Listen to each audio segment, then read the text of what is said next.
Hello everyone, हम लोग इस वीडियो लेक्चर में एनिमल टिश्यू ओके इसके अंदर अपन देख रहे हैं एनिमल टिश्यू। ये जो आपका सेक्शन है ओके एनिमल टिश्यू, इसके अंदर क्या देखने वाले हैं इस वीडियो लेक्चर के अंदर? मॉडिफिकेशन इसका मॉडिफिकेशन देखेंगे। मॉडिफिकेशन ऑफ प्लाज्मा मेम्ब्रेन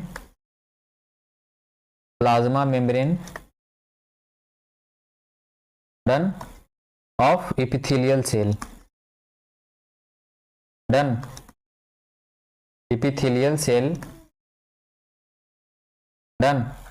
इसका जो सेक्शन था माइक्रोविलाई आपका कंप्लीट हो गया, सिलिया कंप्लीट हो गया। दो पार्ट इसका था। फर्स्ट जो आपका सेक्शन कौन सा था? Microvilli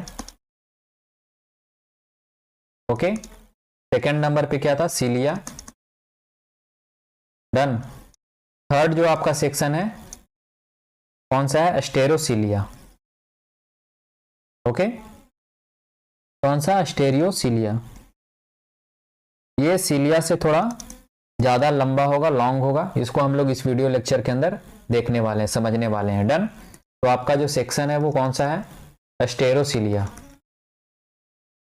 okay done.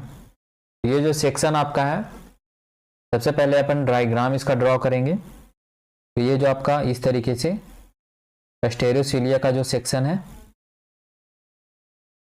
ये और भी ज्यादा लंबा होगा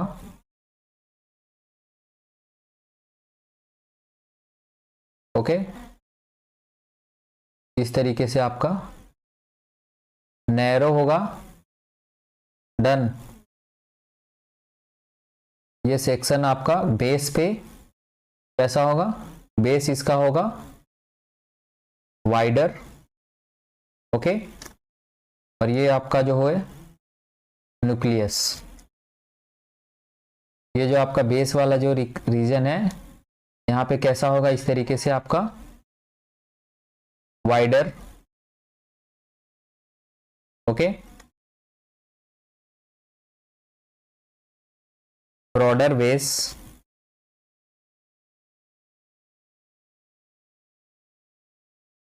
ब्रॉड फ्रॉम बेस डन। और ये जो नैरो है, ये एपेक्स वाला जो रीजन है वो कैसा रहेगा? Narrow apex okay. ये आपका हो गया सेक्शन स्टेरोसिलिया का। डन। इसका स्ट्रक्चर कैसा होगा? ओके ये जो सेक्शन है आपका लॉन्ग होगा। स्टेरोसिलिया कैसा होगा? लॉन्ग, यानी सिलिया से ज्यादा लंबा होगा और साइटोप्लाज्मिक होगा ये। डन। Cytoplasmic process done. तो ये इसका दो इंपॉर्टेंट, यानी लॉन्ग होगा, साइटोप्लाज्मिक प्रोसेस होगा ये ओके। यानी इसके अंदर सिर्फ एक्वस मटेरियल होगा जो सेल का होता है। इसके अंदर जो एक्वस मटेरियल है इस तरीके से भरा हुआ रहेगा। डन।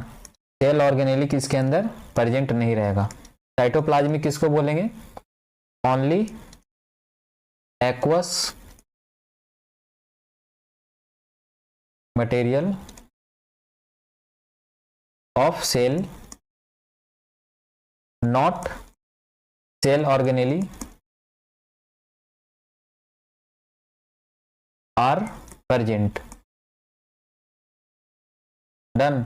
इसको क्या बोलेंगे? साइटोप्लाज्मिक प्रोसेस की, यानी कि उसके अंदर एक्वस मटेरियल ओनली रहेगा, सेल ऑर्गेनेली यहाँ पे प्रेजेंट नहीं रहेगा।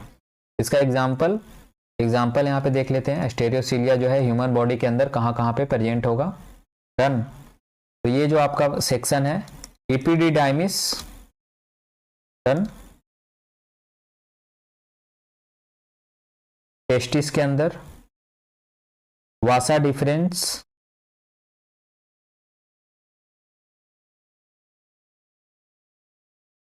डन। और कहां पे प्रेजेंट होगा? And internal ear internal ear. तो ये 3 जगह पे इपिडिडाइमिस, वासा डिफरेंस, इंटरनल ईयर। ओके, तो ये जो दोनों सेक्शन है वासा डिफरेंस और इपिडिडाइमिस, ये किसके अंदर है? टेस्टिस के अंदर। डन। ये आपका जो सेक्शन है वो टेस्टिस के अंदर होगा। इसका जो फंक्शन है वो क्या होगा? फंक्शन यहां पे देख लेते हैं। डन। फंक्शन यहां पे क्या काम करेगा? ये क्या करेगा? Increase surface area,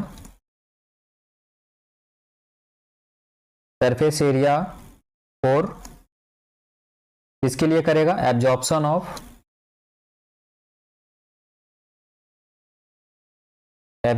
of access fluid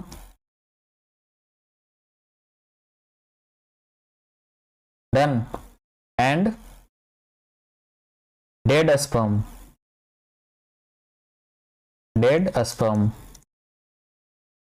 यानी जो ये क्या करेगा? पहले इंक्रीज सरफेस एरिया करेगा, जो एक्सेस फ्लूइड हो गया उसके लिए उसका एब्जॉर्प्शन करवाएगा, और जो डेड स्पर्म है उसको यहाँ पे रखेगा। डन। तो ये इसका फंक्शन हो गया, इसका स्टेरोसीलिया का। इसका फंक्शन क्या हो गया? फंक्शन इंटरनल ईयर के अंदर क्या होगा इसका फंक्शन, वो अपन यहाँ पे देखेंगे। Act as mechanoreceptor. Okay, mechanoreceptors. Done. यानी ये रिस्पॉन्स को, जो साउंड का जो रिस्पॉन्स है उसको यहाँ पे टच एंड साउंड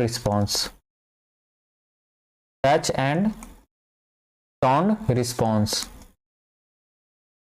उसको फील करेगा। डन। उसको मैसेज देगा ब्रेन को। तो इसका फंक्शन हो गया 2। ओके, और ये आपका एपिडिडाइमिस और वास डिफरेंस के अंदर एक्सेस फ्लूइड जो है टेस्टिस के अंदर उसको यहाँ पे एब्जॉर्ब करेगा, और डेड स्पर्म जो है उसको वहां पे फैगोसाइट कर जाएगा, डेड स्पर्म को वहां पे। डन। इंटरनल ईयर जो है उसका जो फंक्शन होगा, इसका स्टेरोसीलिया का क्या होगा? मैकेनो रिसेप्टर के जैसा यहाँ पे वो फंक्शन करेगा, यानी कि जो टच और साउंड का जो रिस्पॉन्स है उसको ब्रेन के पास सिग्नल भेजेगा। ओके, नेक्स्ट यहाँ पे अपन देख लेते हैं थोड़ा सा साइटोप्लाज्मिक एंड, फर्स्ट जो आपका एक नोट के फॉर्म में अपन देखेंगे यहाँ पे। Okay, cytoplasmic process.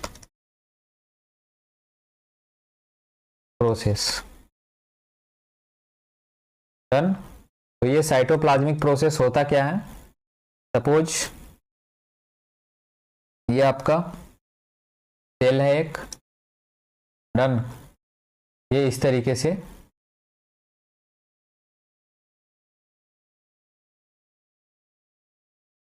ये आपका न्यूक्लियस।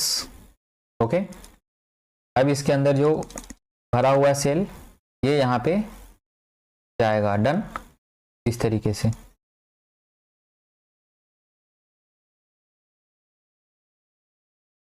ये क्या हो गया?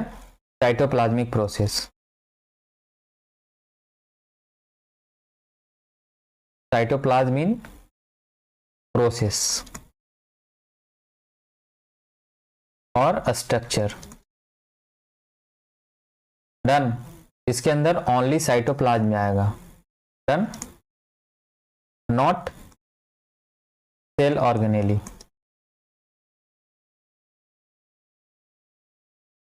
डन। यही डिफरेंस है किसका? ओनली साइटोप्लाज्म इसमें मूव करेगा। डन। सेल ऑर्गेनेली यहाँ पे प्रेजेंट नहीं रहेगा, यानी जो माइटोकॉन्ड्रिया वगैरह है वहां पे नहीं होगा, ओनली यहाँ पे साइटोप्लाज्म होगा। डन। तो ये हो गया आपका cytoplasmic process. Okay, next protoplasmic process.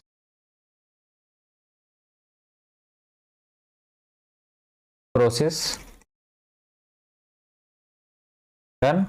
तो प्रोटोप्लाज्मिक प्रोसेस आपका किस तरीके का होगा? ये आपका सपोज एक सेल हो गया। Okay,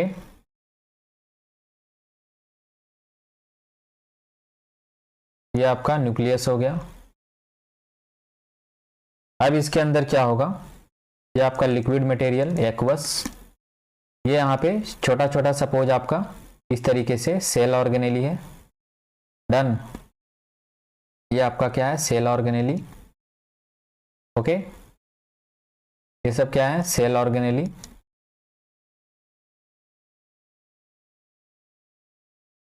done. तो ये मूव करेगा यहाँ पे, सेल ऑर्गेनेली भी मूव करेगा।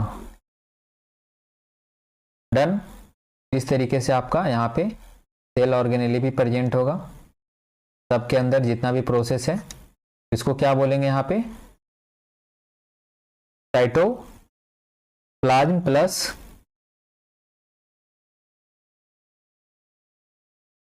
Plus cell organelle.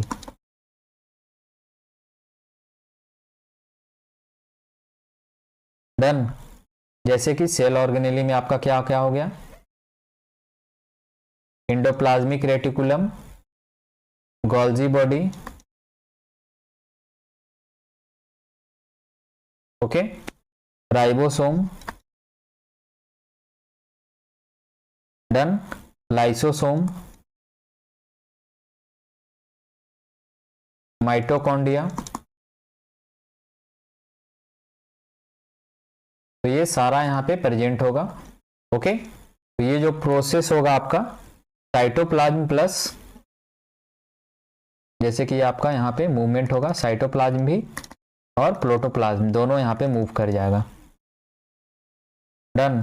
Cytoplasm plus cell organelle ये दोनों कंबाइन करके क्या बनाएगा, प्रोटोप्लाज्मिक प्रोसेस।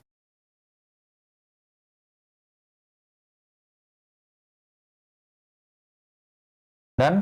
तो ये यहाँ पे डिफरेंस है प्रोटोप्लाज्मिक प्रोसेस और साइटोप्लाज्मिक प्रोसेस के अंदर। Okay, clear. इसके अंदर ओनली साइटोप्लाज्म होगा। डन। यहाँ पे सेल ऑर्गेनेली प्रेजेंट नहीं होगा, तो इसलिए इसको बोलेंगे साइटोप्लाज्मिक प्रोसेस। और ये वाला सेक्शन में क्या है, cytoplasm plus cell organelle, endoplasmic reticulum, Golgi body, ribosome, lysosome, mitochondria. ये सारा सेल और ऑर्गेनेली जो है वो मूव कर जाएगा ये प्रोजेक्शन के अंदर, प्रोसेस के अंदर, इसलिए इसको बोलेंगे क्या, प्रोटोप्लाज्मिक प्रोसेस। क्लियर। नेक्स्ट ये वाला जो सेक्शन आपका बचा स्टेरोसिलिया का, तो ये क्या है, साइटोप्लाज्मिक प्रोसेस है। इसके अंदर ओनली साइटोप्लाज्म यहाँ पे आएगा, प्रोटोप्लाज्मिक नहीं होगा। और जो ये माइक्रोविलाई और सिलिया जो था वो प्रोटोप्लाज्मिक प्रोसेस था, क्योंकि उसके अंदर साइटोप्लाज्म के साथ साथ सेल ऑर्गेनेली भी वहां पे मूव कर जा रहा था प्रोसेस के अंदर। क्लियर। तो ये आपका सेक्शन हो गया स्टेरोसिलिया का। अगर इससे रिलेटेड अभी कोई प्रॉब्लम आ रहा हो तो कमेंट बॉक्स में कमेंट करो और एनसीईआरटी का रीडिंग लगाते रहो। Okay, done. अगर जो प्रॉब्लम आ रहा हो कमेंट करो। डन। मिलते हैं फिर अगले वीडियो अगले लेक्चर में नए टॉपिक के साथ। Stay tune. Thanks for watching.